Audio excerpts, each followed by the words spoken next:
The path to mastery leads through the heart of adversity. Challenge is the raw material from which courage and strength are forged. Warriors are not defined by events. Warriors define them.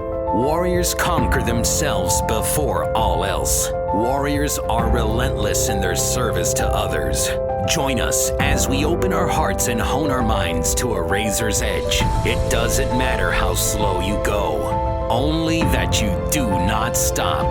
Your time is now. And now your host, Jason McKenzie.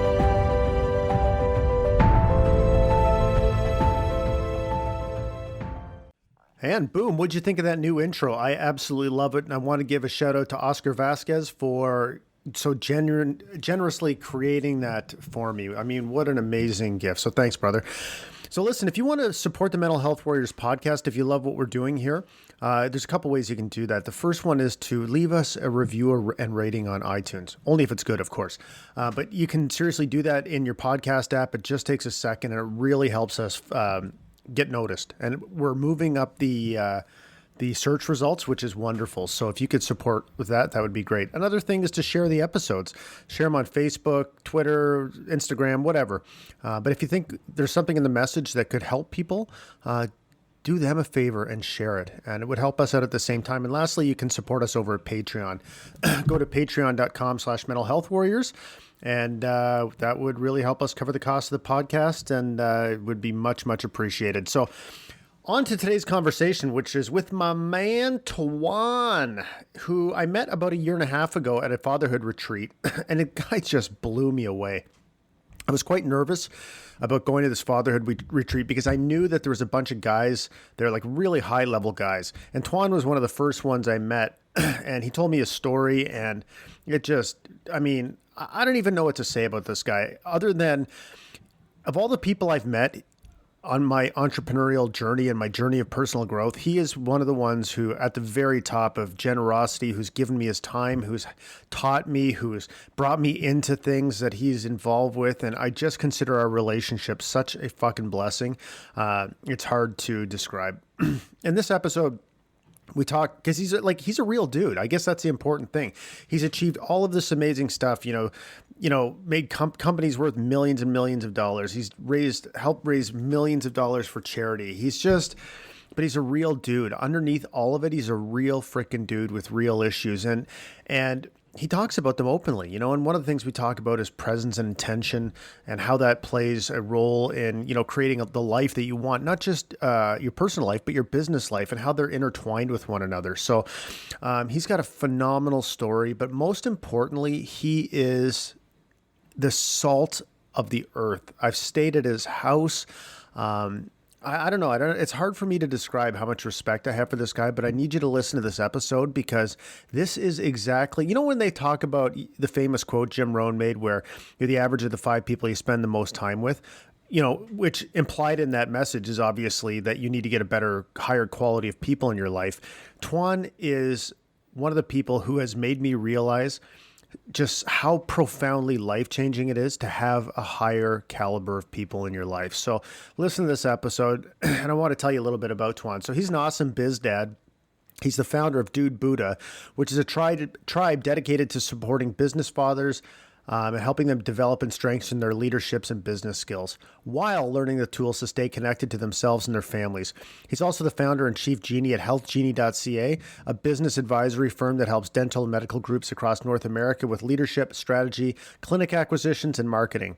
Prior, he was a partner of the multi-million-dollar online directory portals, CanadianKiosk.ca and AutoCatch.com.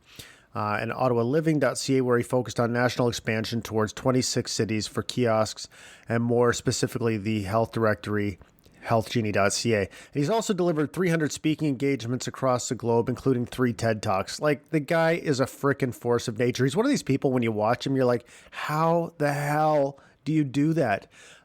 But then when you ask him, he explains it to you in ways that you can understand. So, Tuan, thanks a lot for doing this, brother. And thank you for being a friend, man. You've changed my life probably more than you even know. And it's an honor to be able to feature you and share you with my audience. And I know they're going to benefit greatly from it. So we will see you on the other side. All right, Tuan, round two. Welcome to the Mental Health Warriors podcast. And this time I have my fingers crossed that there will be no technical difficulties. Thank you, good sir. Really glad to be here. Rock and roll. All right, let's do it. So it's going to be, I'm expecting you to be able to show the same level of authenticity and spontaneity and enthusiasm when you say the exact same thing for the second time.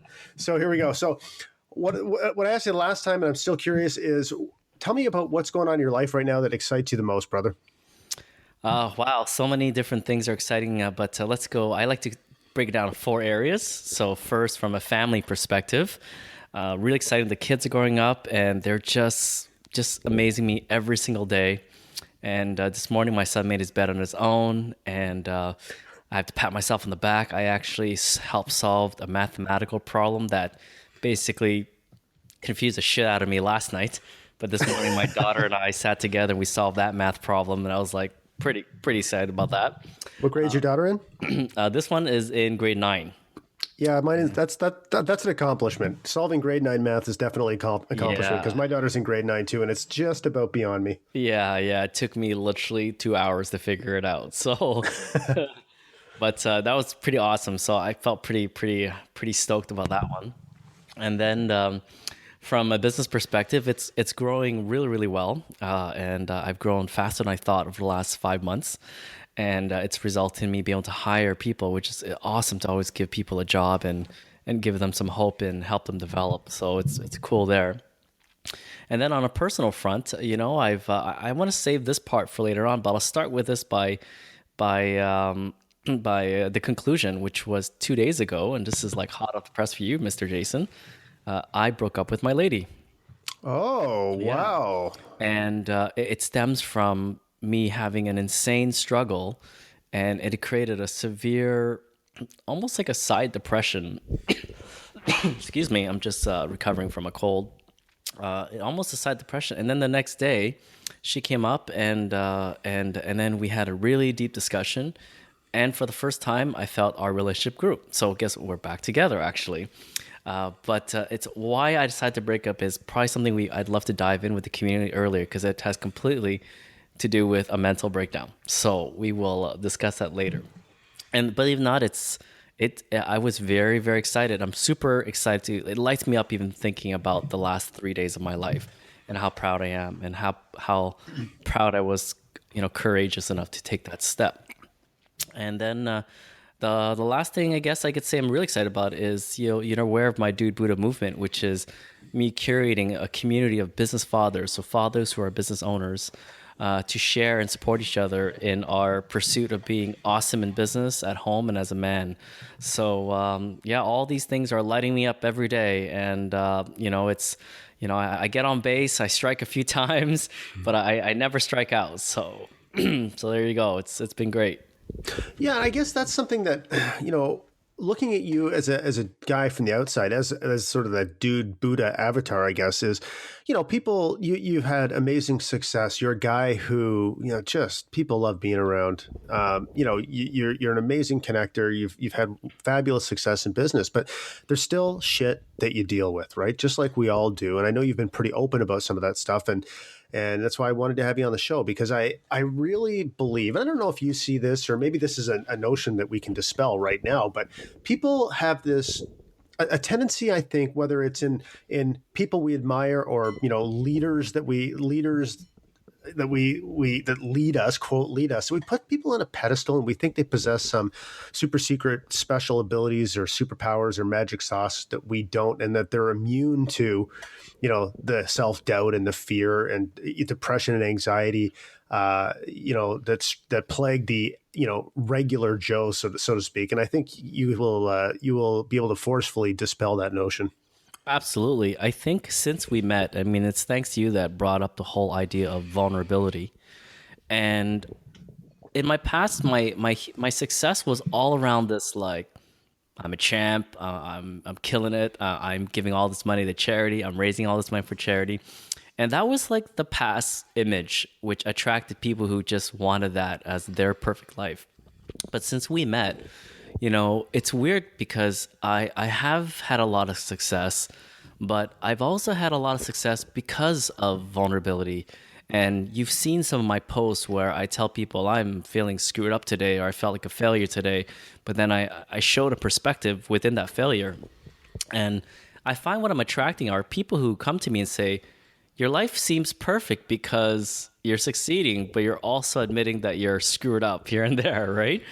And it's what I appreciate about this show is because I'm able to come onto this community and go really extra on the tough times, go really deep into sharing really what does go on in my head that I think makes us all a common community. We're not alone, although oftentimes we have moments or huge moments where we feel alone. So you're right, on the outside, it might look like life is really hickory-dory and awesome, but it is still awesome because I'm able to feel comfortable sharing that I have problems. I'm able to be comfortable sharing that, today was a really challenging day. And yesterday alone, I made a huge mistake, which I think I might have lost a friend out of it. I'm not sure if he'll forgive me, but it was a mistake that I didn't even think, and my brain just farted, and then it stank the whole room, and my friend didn't like the smell of it, right? So this happened just yesterday, and so I'm not perfect, and but I licked my wounds, and I said, I'm going to continue, and I'm going to focus on what I believe is right, and maybe one day, I will hear from my friend again.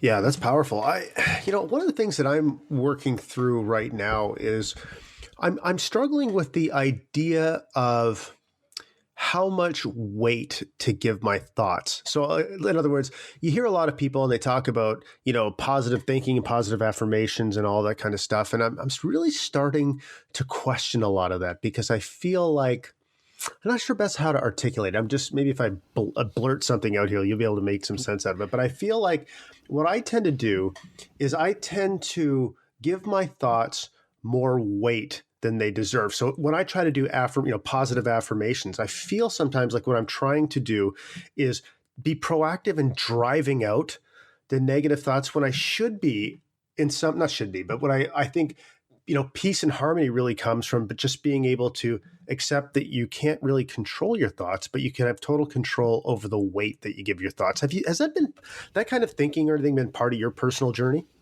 Absolutely. And in fact, it's every day. It's every day where I face something that I feel is negative, and then I create a positive perspective out of it, right? And then I just kind of give it bigger mitts, and I try to beat down what's negative, right? And then when it really starts clearing up in my soul is when I just give myself a hug. I learned this from my yoga teacher. I let the negativity exist, but I start giving it no meaning.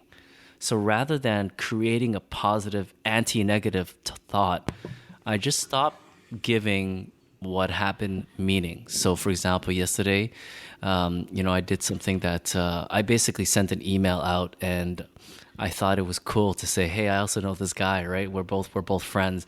But it was name dropping in a way where I thought it was just like a friendly thing. We're just buddies. But it was possibly perceived negatively, as if it's taking advantage of a friendship. And so I think he felt taken advantage of. And I was screwed for an hour. Like an hour, I couldn't believe that this happened, right? And then my buddy Shane, who's one of my awesome biz dads, he said, hey dude, man, let's just shrug it off. And I said, how do you shrug it off? He goes, just don't give it any meaning. Just do what you're gonna do. Just forget about it. Just don't give it any meaning. Instead of not forgetting about it, just know that it happened, but don't give it meaning. And so it took me probably about 15 minutes to just say, all right, it happened. What do I do next? And then I started doing what I felt was right. I started working on things that I believe was right for my life and for the people I want to help, like my kids, for example, or my lady. I bought her flowers, and I felt better. By the end of the day, that mess up that I did in the morning, it didn't impact me anymore. But I know it happened, right? It happened. Right. But I just didn't let it have meaning to me anymore that I created. Rather than sometimes we try to create a positive thought, which is nothing wrong. Like positive thinking is very important. But sometimes it's just about an act of not letting a dialogue happen. So I just stopped the dialogue around what happened from existing, and I was able to move on. Is that kind of along the lines of what, like? Yes.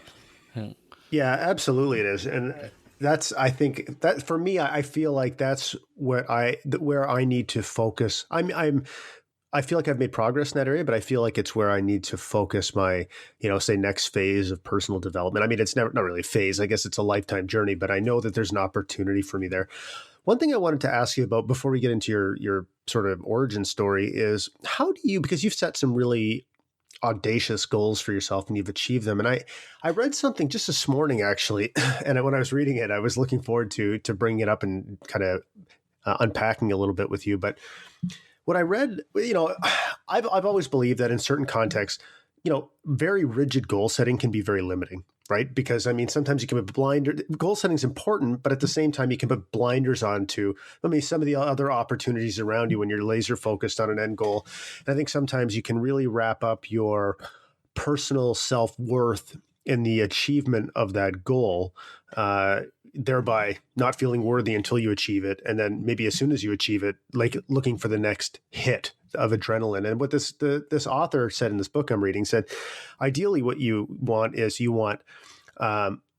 high involvement and low investment, in the sense that you want to bring all your creativity and passions to the things that you're working on, but low investment in the context of, hey man, if it doesn't work out, it doesn't mean you're a horrible human being. And I know for entrepreneurs especially, that can be a real challenge. So, I mean, do you think about that? And do you think differently about it now than maybe at a time earlier in your life? Oh, that's a good question, actually, because it's part of the reason why I decided to end the relationship 2 days ago. Funny enough, I would say that it really depends. I would say there's two sides. One is something very deep and personal goal, where it's not about something very concrete. It's not like I want to make $500,000. I want to make a difference in 1 million men in the world. I want to help 1 million children. It's not like that. I would say that's kind of an external goal. Then we have an internal goal that cannot be defined. It's almost like how it feels when you're alive, right? And so if you go back to my earlier successes, it always starts about me doing something that made me alive. So to kind of mesh my origin into this moment, if I may, the long story short is I'm your typical story of an immigrant that came to Canada 42 years ago, and I had significant health problems. We were poor. We were on welfare. And through the act of volunteerism, I just went and volunteered.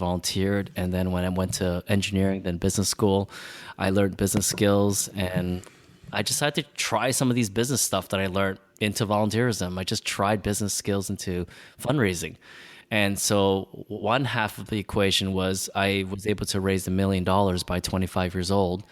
And I just kept working a formula that worked, right? So that's one thing that worked. And at that time, I was like, holy cow, this is actually happening. I can't believe it, right?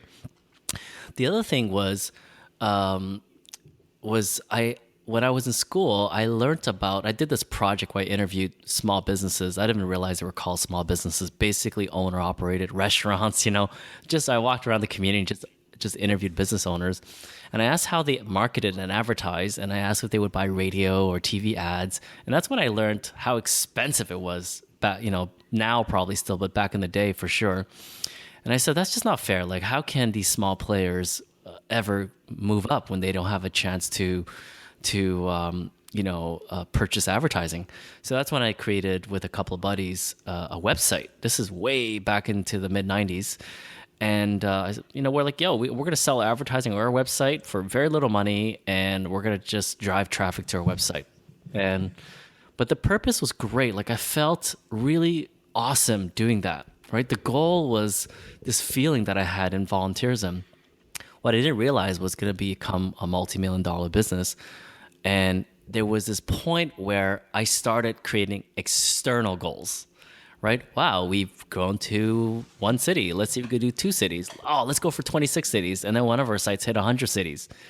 And even when we hit all these goals, it made no impact on my happiness, because I started getting addicted to the attention. I started getting addicted to the power, and the ultimate goal was this joy of living, this joy inside my life, right? And so we take that to today as of recent. And 2 days ago, I said to my lady, I'm like, honey, I'm extremely unhappy. And I want to let you know that I'm unhappy with myself. I let myself give up everything I believed in just to please everyone, including you. Right? And when I asked for something that was really important to me, I just felt it was ignored. From how we want to raise our children, how we do like just how we judge people in general. Just there's so many things that I felt that I was just giving up on me, even though on the outside, as you see, I'm crushing it in business, right? I'm crushing it in terms of my messages traveling far. That's all great. These are all external goals that I've set because it would be cool to say I've helped 1 million people. But the ultimate goal, which is to me, is what I think we all strive for at the end of the day. Why we feel depressed is because we felt we've given up on ourselves. And then sometimes we feel it's too late to get back on the horse and go after what we want. And I spent the last 3 months suffering inside, feeling like it's over. I'm knee deep into this. I just can't, I just can't leave this. She's a really amazing woman. She loves me. You have all these arguments that it's awesome, but then you feel yourself just, what's that, wilting away, right? Like you just feel yourself just melting away. And so then when I mustered up the courage that night, it flowed so well. I was able to express everything I said.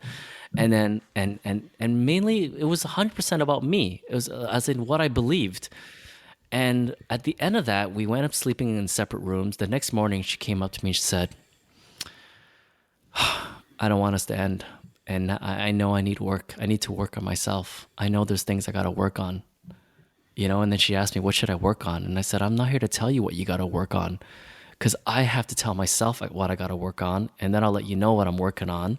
But you tell me what you want to work on. And together we could support each other on our self-healing and our self-work, right? So, I'm trying to swing back to your original question, which is setting goals and accomplishing.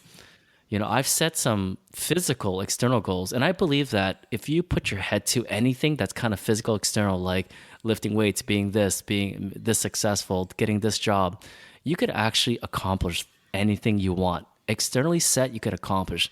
What's really tough is the goals you set for yourself internally. And that requires a lot of courage, and that requires a lot of support, a lot of community involvement where you're surrounded with the right people.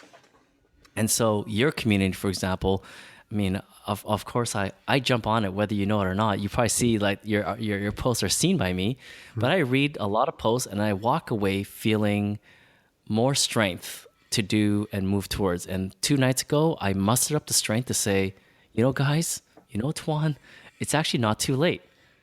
It's actually not too late. I know you feel like it's over for you in this world, but it's not too late. And I proved it to myself 2 days ago. And that's what I want to share with anyone who's listening, which is this community that you're part of, the podcast. It's the purpose here is to let you know you can do it. It's never over. It's never too late. And you could always bring yourself back. And I don't expect to be anxiety free tomorrow. I know that it's going to be a progress over the next several years or my lifetime, but I'm not giving up. And every time I inch a bit forward, it makes it all worth the effort, because I look at my son and I tell myself, I am setting an example that I think I would love him to follow, which is make the choices that he wants to, that's aligned with him. I love it. So in your conversation you had with your lady a few nights ago, I mean, was it kind of the first time or that you unabashedly and unapologetically expressed what you need? No, it was probably the third or fourth time that was to that level. Okay. But I made a clear decision at that point. While the other three was, I kind of want to talk about it and express my thoughts and express my feelings, But this time it was like, honey, I want to talk to you. And it's because I went into that conversation with a choice already made. And that was the difference, was I felt the courage, I felt the energy, And I'm like, done. I've made this choice. I'm going to just go for it. I'm just going to say it. I don't know what's going to happen, but I'm just going to say it. Then I'm going to figure out, move out, find a place. I don't know, but I'm just going to figure it out after I officially make the choice. Right. But yet that choice ended up resulting in something I did not expect, which is her coming back to me and saying, I want to do some work as well. Right. While the last 3 years, I felt she just didn't want to do anything. She just wanted me to do all the change around her. And do you think it was different this time because of the, sort of the space you were in, or the version of yourself, I guess, that you took into that conversation is what helped create something different? Absolutely. It's how we use different terms. How I showed up, it could be another way of saying it. I showed up completely confident about my decision and showing her that this was such a serious decision for me because it's impacting my life. And I'm not sure which listeners here are fathers like yourself, Jason, but my son is my ultimate motivation. I always look back and I think, geez, if my son was watching me, with these decisions, I would not want him to copy this. So I need to change the story up so that way one day when I share with him part of this journey, I could tell him like, Daddy went through this, but this is a choice he made because this is what he felt was right for him. Not like give up his values. You know what I mean? Yeah, I think that's really important because I'm curious to know if you've always approached decisions like big decisions like this with this level of clarity and intention, because I think for me, I do more now, much more now than I used to. But I look at some things for me that were big decisions, like, I don't know, say, for example, quitting drinking. And I've tried to dissect that. I don't do it so much anymore, but I mean, I tried to dissect that every which way from Sunday to try to figure out what it was about that specific moment in time that allowed me to so radically change my life, because I thought, God, if I could duplicate that, I mean, I could help so many people and blah, blah, blah, but I've never really been able to quite figure it out. So I guess, and you've made some pretty huge decisions in the past, whether business or personal. I mean, was the level of intention that you brought to this conversation just a few days ago at a different than what you've done in the past? So I'll say no. Okay. And I'll explain why. So for me, it's not about intention. It's the level of presence. And I find two things bring insane presence to your own life. A flippin' crisis, right? And a vision that is so inspiring because you know that you'll feel deeply alive when you think of this. Kind of like when I watch a dance video of a song I like and I'm just so alive and I envision choreography. I'm just so present, brings me to this level of creativity like you mentioned earlier, right? And so to me, when I made these choices, and I'm going to go out on a limb and say when most people make a stern choice, it's because something brought them to absolute presence, which is either a crisis or something that completely inspires them. And step two is the intention. Step two to me is the intention once during that choice. So you either make a choice, say, I don't want this crisis ever again, right? And that could be your intention. But where I've changed from the past to today is my intention is always more forward thinking, more positive, rather than, oh my goodness, I don't want to be poor ever again. Oh my goodness, I don't want this crisis or heartache ever again. It's more like, okay, this is a crisis I'm dealing with. And the reason I want to end this relationship because I'm choosing to move forward in a super powerful and, aligned way of me, aligned version of me, or more powerful, more authentic version of me, right? Like, so it's different versus in the past where the choice is the intention is like, I don't ever want that ever again. Gotcha. Let's talk about presence, because I think for a lot of people, presence is a buzzword and it's almost like this abstract concept. And I'll tell you a little story about me from this summer. Like I had this realization just earlier like at the beginning of the summer, I was at the cottage with my wife and she wanted to go canoeing. And on a side note, and I've told this story before, but to me, if there's a canoe if you look at a dock and there's a canoe and then there's a motorboat, I cannot for the life of me understand why someone would want to take the canoe, but that's just me. So anyway, she wanted to go canoeing and we're canoeing. The sun is coming up. It's quiet. It's peaceful. You can hear nature. There's nobody around. And my mind is everywhere in the world except for in this moment where and experiencing the beauty, things I'm thinking I got to do, people I got to talk to, mistakes I've made, just a million miles an hour. And I had this really, in a way, it was good because I had this really powerful realization that, okay, what's happening right now is holding me back in some profound way. But I don't know what it is quite yet. But I know that for me, the journey forward is going to begin looking inward. And so when people hear, the point is I wasn't present.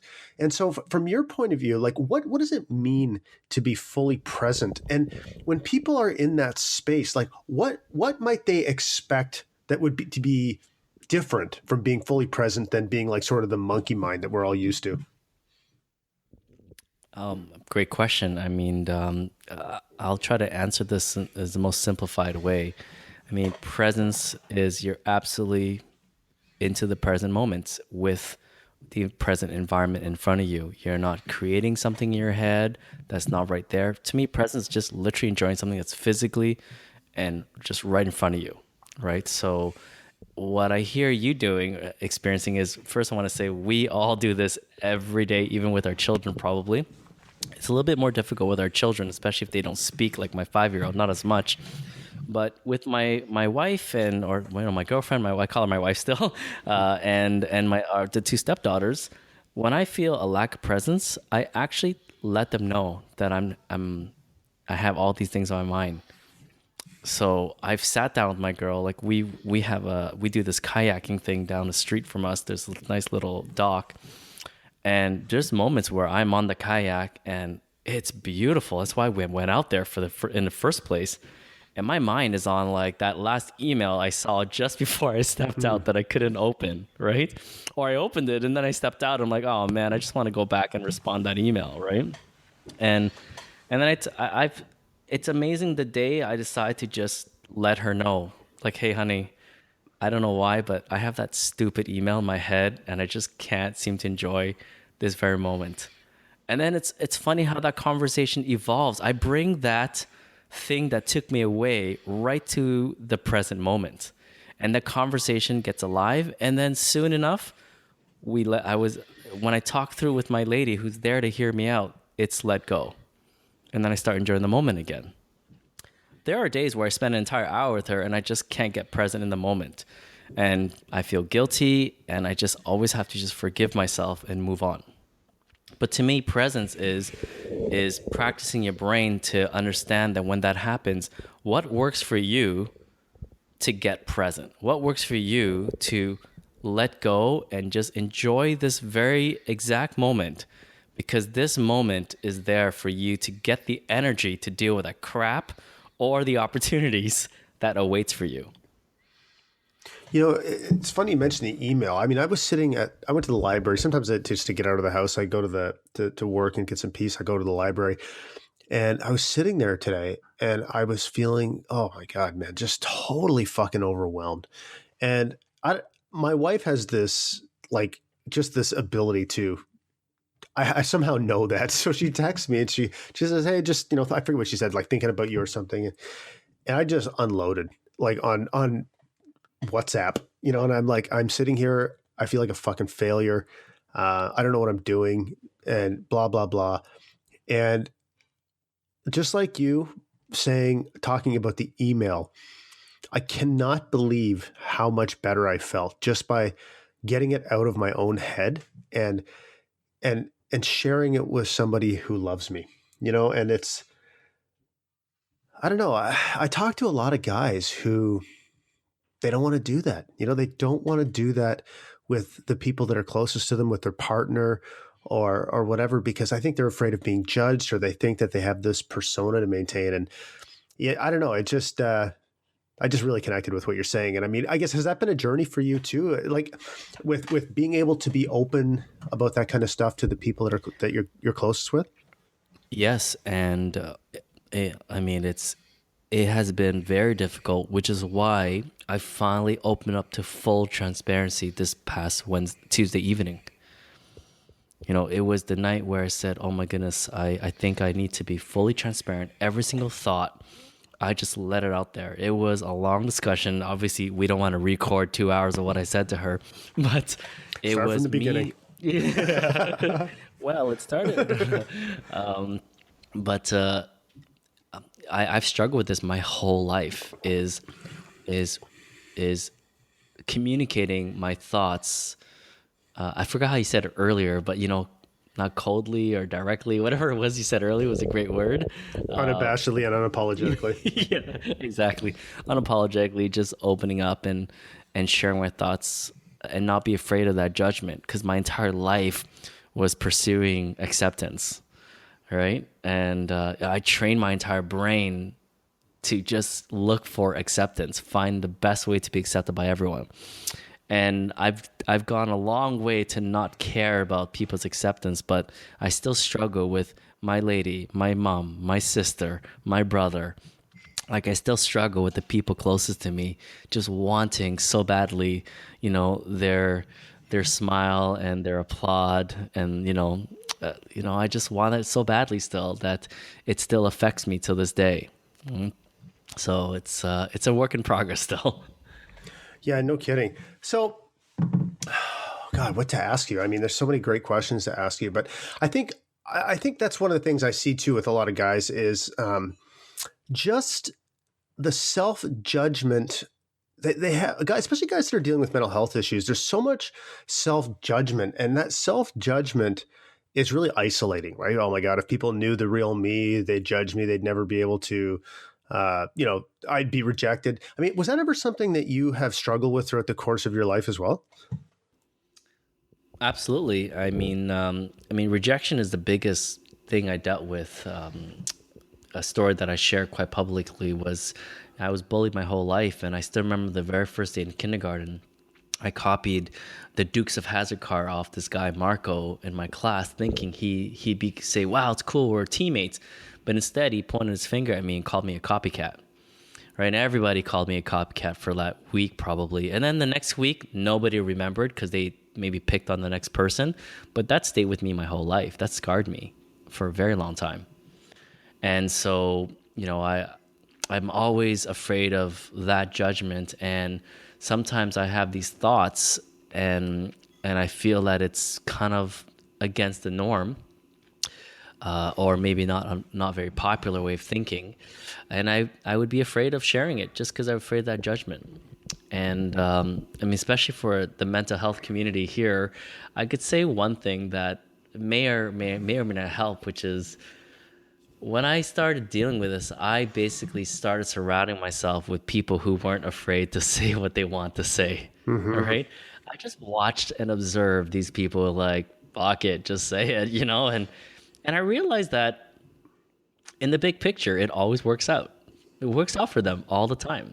They feel comfort, they feel this peace, and they're able to shrug off any type of judgment. And I used to call these people Superman.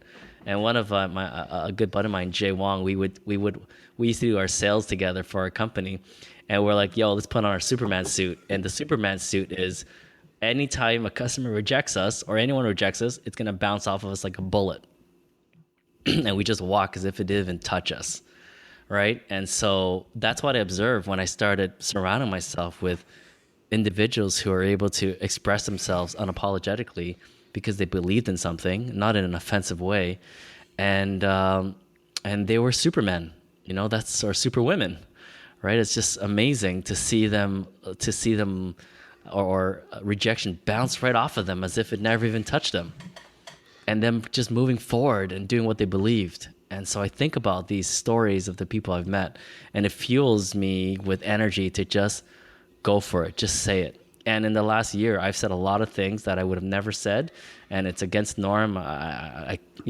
just say what I want to say, and it's been great. In fact, I've been praised for a few of them, which is nice. But guess what? I actually didn't care about those praises. I remember one post I put was 300 likes on my Facebook, and someone says, "Yo, man, you got 300 likes." I'm like, I don't actually care about the 300 likes. I'm just glad I put it out there, and if it helps, awesome.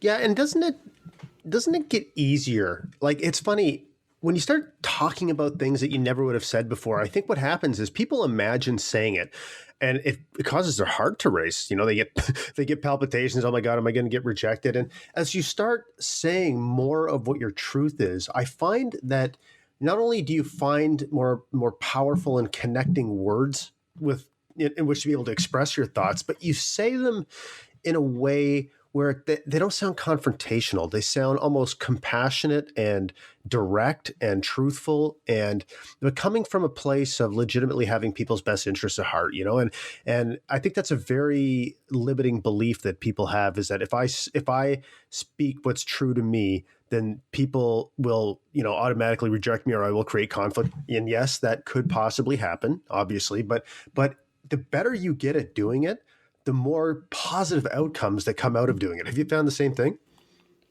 Absolutely. And I think the reason behind that is you attract people who are doing the same thing as well. You see, once you start practicing this, you end up attracting people who believe in the power of vulnerability, like yourself, right? I felt we attracted each other. And then even within the group, we're attracting each other. And myself, within my community that I live here in Ottawa, I feel I'm attracting especially fathers and men who are, on this journey as well, who want this for themselves. The guys who don't give a crap about this, man, I don't see them. I don't hear from them. But it's cool to know that 2 years ago, I felt alone and I wanted this for myself. And now I feel like I'm part of an army of dudes who are just supporting each other through this, right? So it becomes easier first for yourself, but it becomes easier knowing that there's a bunch of us doing it together, right? And I think it's awesome. It's just so much more fun and rewarding for yourself once you start, because you see this camaraderie, you see this family building, and we all love that. We all love that energy of family. Yeah, absolutely. So you mentioned, I think we were talking the first time, but or maybe it was on this conversation actually, where you were talking when you first had your business, your first business, and you were, started going after some external goals and what that created for you. And I guess my question is, if you had some advice to give to the audience about, what's the best way to put this, like how to create that inner sense of that inner compass where they know what they're doing is the thing they're supposed to be doing. Because I think what happens a lot of times, right, is we get caught up in this, the should, like we heard all the time, you should all over yourself. So, I mean, how do you know that when you're making a choice, or that you're taking a course of action, that it is the right one, or the one that feels at the moment to be what's the best choice for you? Great question, dude. Really good question. So, I mean, the first one is there's the obvious one where things are totally right or totally wrong, right? Like, for example, do you want to, okay, I mean, I guess this might not be obvious. For me, I don't want guns in the wrong hands. So anything that supports guns in the wrong hands, I'm all over that, right? But there's things that are very right or wrong. Like, you know that if you make a choice, you're going to support, let's say, someone being bribed. Like that's the obvious one, right? But where it's not clear is when you're growing your business or you're building your professional life or personal life, and you're asked to get involved with things. And it may all appear to be awesome because it does good things. So I'll give you an example.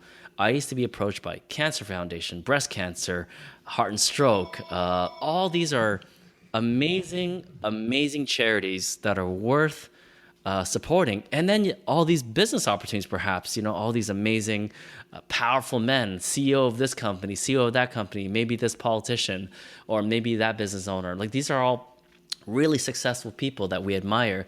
And here we have an opportunity to meet with all these people, or we have an opportunity to support all these causes. And this is where I screwed up. I screwed up immensely because I just took on every charity could help. And then I met every powerful person I could meet, thinking it's what needed to be done. And that ended up being extremely stressful. And so back to your question, how do I know what choice to make? Now I know what's really important to me. So the first step is really know what's valuable to you, what's really valuable to your personal life. And for me, what's valuable is I suffer from heart disease. So heart and stroke is very, very important to me. I've been saved by the Children's Hospital many times in my life. So these are two very important causes for me, right? From a business perspective, I want to deal with business fathers who want to be good dads, So if I meet someone who's a successful businessman and he wants to do business with me, even though it could create a lot of profit, if I find out that he's working 90 hours a week and he's never there for his kid or his wife, I don't want to do business with this guy. And now I'm not afraid to say that anymore. While in the past, I'd say, "Hey, Luke, you're a successful business guy, but you're a shitty dad. Yeah, I'll do business with you." And when I start saying yes to those type of people, by the way, Luke's the name I made up. But when I start saying yes to guys like, let's say, Luke, I made money, but I felt guilt, more and more guilt, because I was supporting a man who's never there for his family. Right? So to me, when you move on in life and you make these choices, some of them are very gray. Like a charity comes up to you and asks you for $10, and maybe you can only afford $20, and there's like 30 charities asking you to give money, right? Don't dig into your wallet and try to find more money. Just give the $20 you have, but to the one that values the most to you, right? So to me, it's like really knowing what you value and really sticking with it. And there's these gray areas that come into play because they all seem like great opportunities. But there's two examples right there. One, there are good charities, but some of them, they are good, but they have no true relationship to you. And the other could be there's a business opportunity with someone who can create an insane amount of profit for you, but at the end of the day, you're feeding someone who is not living the same values as you, and that breathes into the entire company. Right? So I now know that later on, after like my past businesses, the business I run right now, I only take on clients after I meet with them, hang out with them, chill with them, know about their family. And only then that I say, I like you, man. You got great values, not you have a great business. I don't give a shit about that. If you have great values and we're trying to pursue and get the same mission, then let's do it together. I do that with business, friends, community, everything I do, I make sure it's fully aligned with who I am. Yeah, that's super important. You know, I learned a really valuable lesson this year, and it was I sort of entered into a business venture with somebody who, let's put it this way, was not a hell yes, you know, and I I really fucked myself in a way where I wanted to believe, what's the best way to put this? I wanted, you know, I hoped against the evidence to the contrary, I guess. And I had never really learned that lesson before because, you know, as an entrepreneur, I've always been in the corporate world. This whole entrepreneurial journey for me is relatively new. And I had never really been in a situation where, that I needed to learn this lesson. And I invested a significant amount of time. And it's not that this person is a bad person, not even a little bit. He's a great guy. But I knew it was not a hell yes in my heart. And I couldn't say it out loud. And even my wife was questioning me about it a little bit. And I was really just trying to make what I wanted to be true. And I ended up learning a very valuable lesson, but I lost a lot of time in doing it. And I think so. I'm really, I think it's an important lesson that you're talking about how you decide who to work with. Because I think another thing that people do, especially as entrepreneurs, and I'd love your feedback on this, is, you know, we can have this tendency to be so desperate to grow our business that we can chase the wrong types of clients for us. And I think that's an important mind shift, and one that I've made recently, where it's like, you know, what I'm doing has tremendous value. And I'm now taking the approach where I want to invite people that it's all like to work with me, where it's a hell yes for both of us. Absolutely. I mean, I could share with you if you'd like 13 sentences right now that I say about startups, at least the first one. Please. So the first one is pick good co-founders, because like co-founders is kind of like what location is for real estate. Once you pick a location, you can't just move the house somewhere else, right? Once you pick a co-founder, a partner, it's very difficult to, you know, like say split up with that partner, especially if you have revenues coming in and all that stuff. Like it's a mess if your co-founder is not the right co-founder. So you're right, man, dude. If it's not a hell yes, then there's the red flag, right? So one is pick good co-founders, launch fast, not like get your product out early, but once you get your product up, just get out there. Don't waste your time. Let your ideas evolve. Understand your customers is number 4. Next is better make a few users or better make a few customers love you than a lot ambivalent. Right? Offer surprisingly good customer service, so you just surprise them with phenomenal service. Make what you measure, spend little, get ramen profitable, meaning cover your expenses, avoid distractions, don't get demoralized, don't give up, and guess what? Deals fall through. I just sent those to you, by the way. I was going to say, did you just recite those from your head, or? Yeah, there's a full write-up that I wrote out, and so I actually just sent it to you over Facebook message. So feel free to share that with the community. But for those people who are starting a business or have a business, these are like the 13 sentences that was inspired by this guy named Paul Boucher. He's phenomenal, and so I don't want to take credit for all of these, but it's basically inspired by this guy Paul, and. So yeah, take it, and I think I've run by this, including this current business. I picked it up, I launched.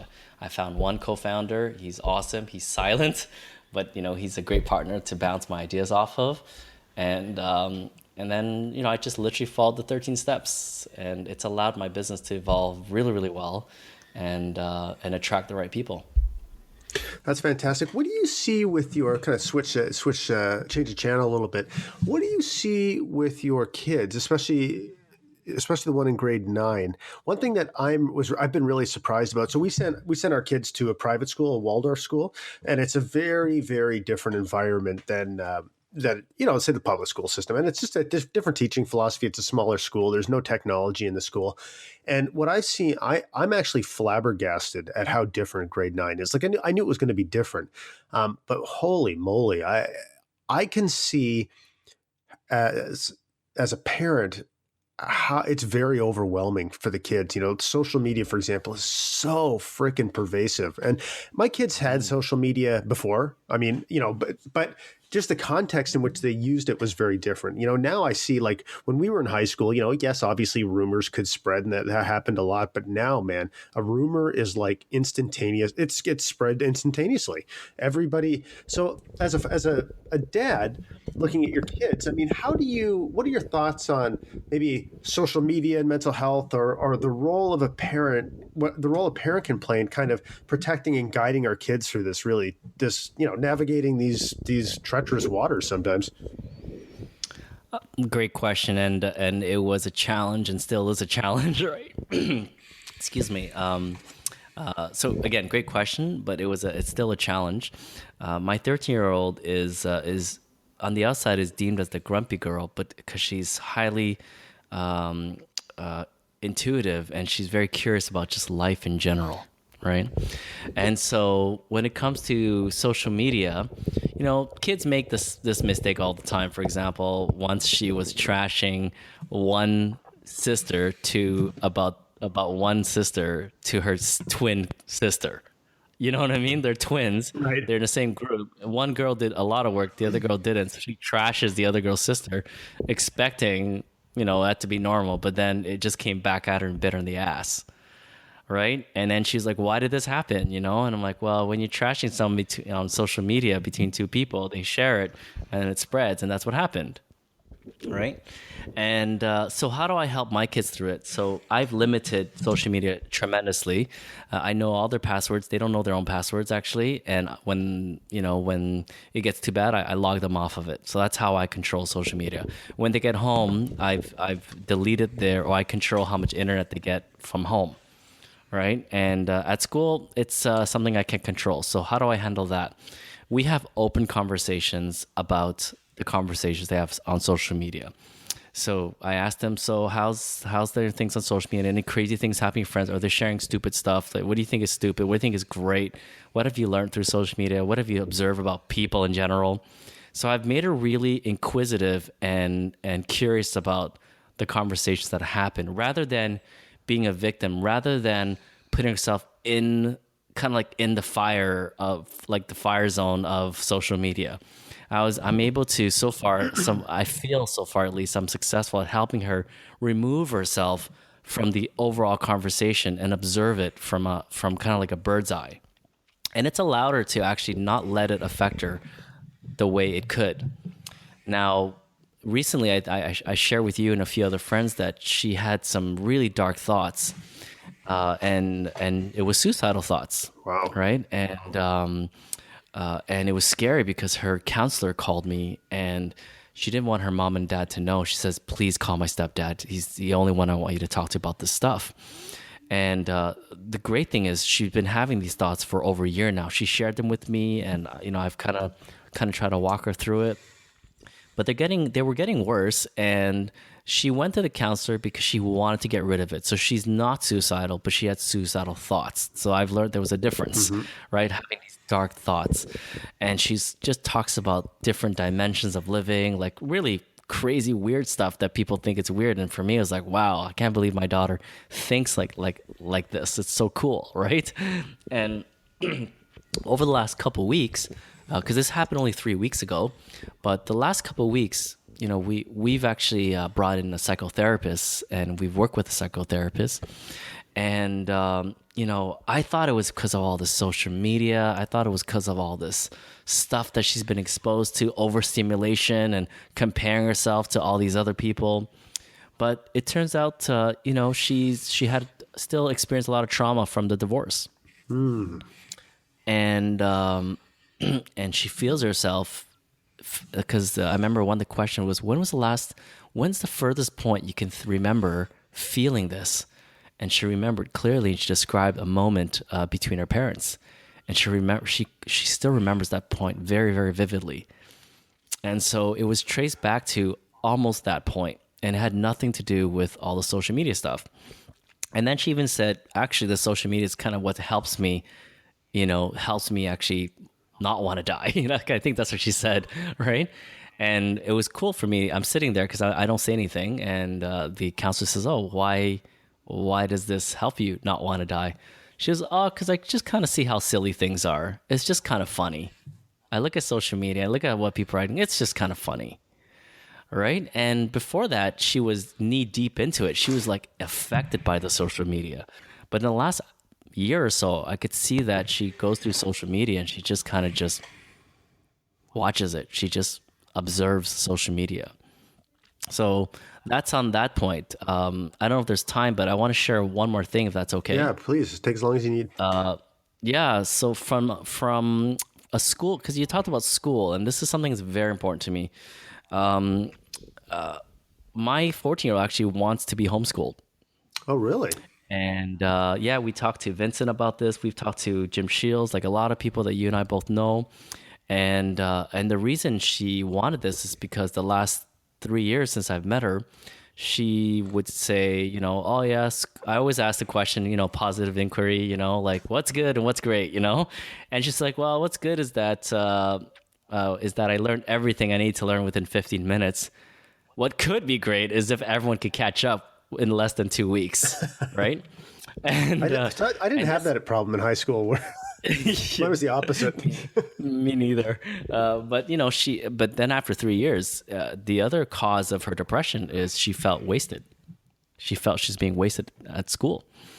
And then I had a text, which I still have to this day, where she was telling me how depressed she was at school and about her education. And what she wrote was, "I just wish teachers would just do awesome things again. Like, just be awesome instead of just following some stupid curriculum that's given to them." I have that text with me still. Wow.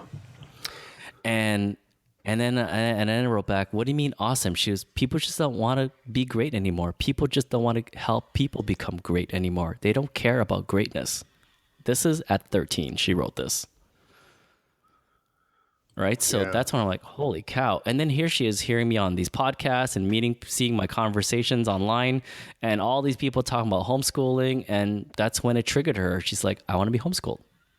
All right. So the cool thing about that is we've always incorporated homeschool elements every day in our home. So every week we have like 2 days a week, we almost have an entrepreneur week. And advice for the fathers here is that when I first met them, I asked Athena, she's the older one, "What do you want to be?" She goes, "Oh," I said, "What do you want to do in life?" She goes, "Well, I want to be a lawyer, a prosecutor." And at first they just listed a title, you know what I mean? Like a profession. And then I would ask, "Well, what problem would you be solving?" right? And so 2 years ago, and we're hitting our third year. In fact, we're October 3rd, so we've just passed our 2 year mark. We're on to our third year, and they have a gratitude and a problem journal or a pain journal. And every night till this day, so they've written over 700 statements already. They've written every night before they go to bed, I'm grateful for this, one gratitude statement, and then a problem I would like solved is this. And then they go through every night writing a problem statement. We all know about gratitude statement, but they write a problem statement. And now to watch how their brain has changed, they look at the world and they see problems, not as a world full of problems, but problems that they wonder if they could fix or not. And Athena is now about to produce an app for her soccer scouting. I can't reveal the name of the app, but she saw a problem that she's really passionate about, and I connected her with a developer friend of mine, and now they're just gonna run with it and just try to develop an app because she wants to solve a problem, right? Does she still want to be a lawyer? She's starting to realize that she does not want to be a prosecutor lawyer.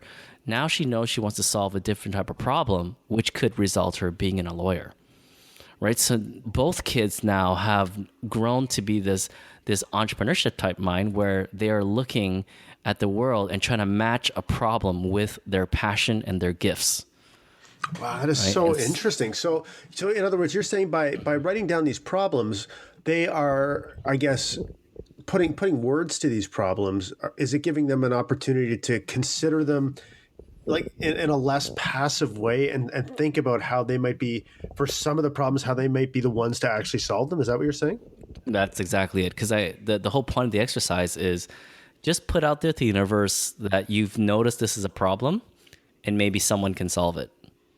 Right. And so I'll give an example. She came home one day. This is like one of the earlier entries. She wrote, I wish I could solve my best friend's heartache. She just went through her first breakup. And then she's like, I know, it's such a stupid problem, right? Like that, right?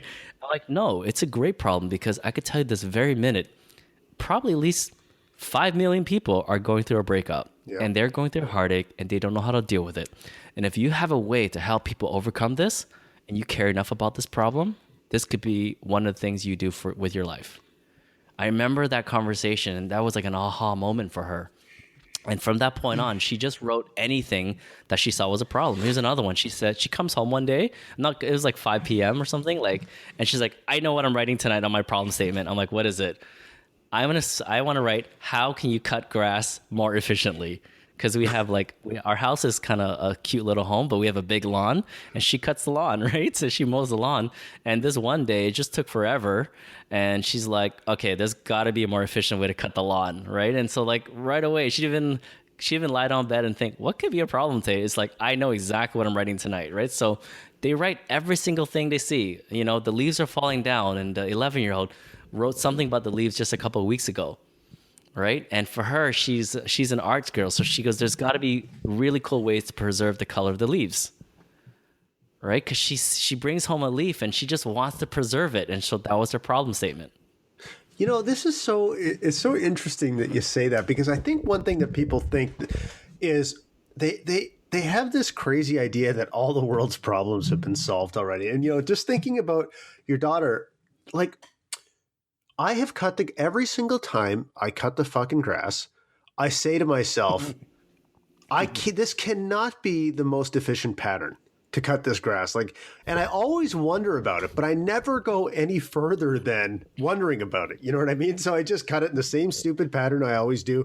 And I bet you there was somebody, I bet you I could take 30% of the time off it. I cut the grass if I just did it in a logical way that maximized the efficiency of the whole process, right? So it's so interesting that you say that, because those problems are all around us. But I think that so often we place ourselves in this box and we see ourselves as solving a certain type of problem, like maybe something that we went to college for in a work type of problem, versus being able to solve some of the, quote, bigger problems or different kind of problems. Like, people don't, I think that's one of the things that actually leads to some people feeling depression and anxiety, is not recognizing how much knowledge and how many capabilities they already possess, to make a contribution to the world.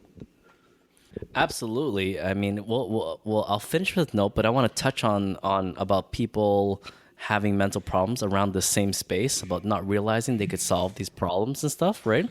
But you know what? Let's go straight to that because I forgot the last point I was going to make about my kid. But Yeah. a few nights ago, I was on one of the alliance calls, right? And what I shared with them was 3 years ago when I was trying to come back from my depression from my divorce, because of course it's so depressing to be divorced, right? And you blame yourself for everything. And I went through all this crap where I was like, I'm fucking idiot, I'm useless, all that, right?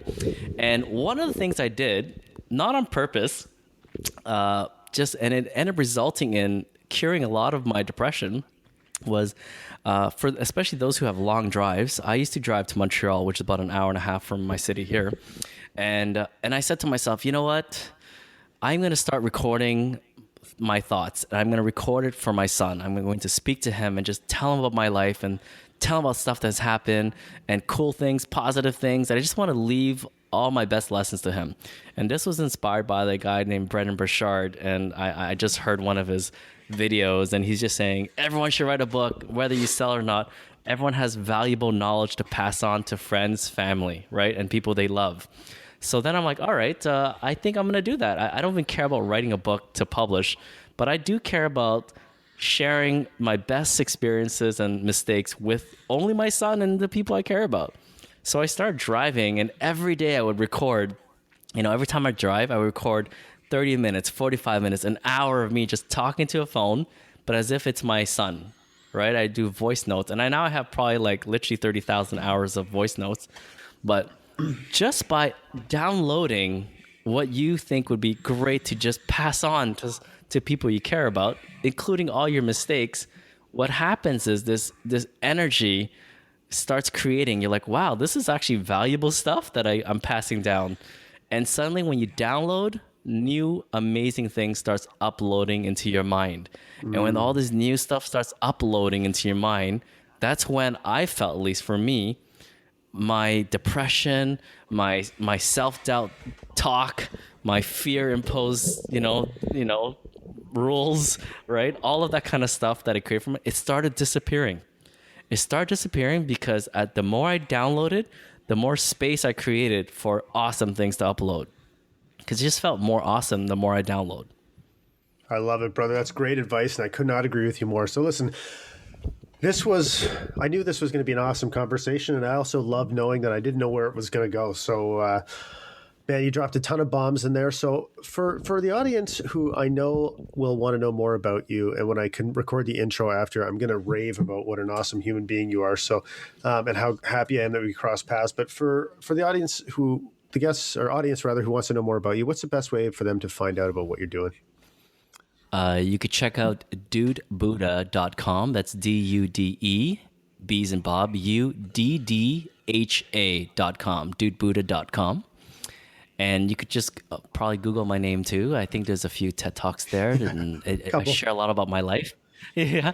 And yeah, those are the two great places to learn more about me. And you could always contact me at tuan@dudebuddha.com as well. Send me an email. I'm pretty good at getting back within like 24 to 48 hours.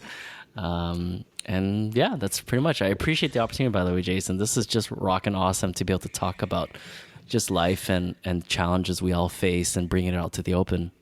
Well, it's been an honor, brother. So thank you very much. And I'm sure we'll talk soon. Thanks, dude. And there you have it. The sound of explosions fading away in the distance is from the bombs dropped by the Tuan. Thanks, brother. I enjoyed the podcast. I enjoy every conversation with you, and you've taught me so much, man. So I'm going to end this episode the same way I end every fucking episode, and that's by saying, listen, if you have struggled, I want you to know that I've struggled too. And if you ever want to talk to me, I want you to know that I will not judge you. And just as I have given that gift to you, please consider giving that gift to somebody else today, because not only will you change their life, but you will change your own. And you'll change your own by becoming more open and connected and influential and effective and all those things. That's what happens when you live a life of open, humble, vulnerable service to others. So please get off your ass and offer that gift to somebody else and watch what happens as your world changes in a big way. All right, guys. See you next time.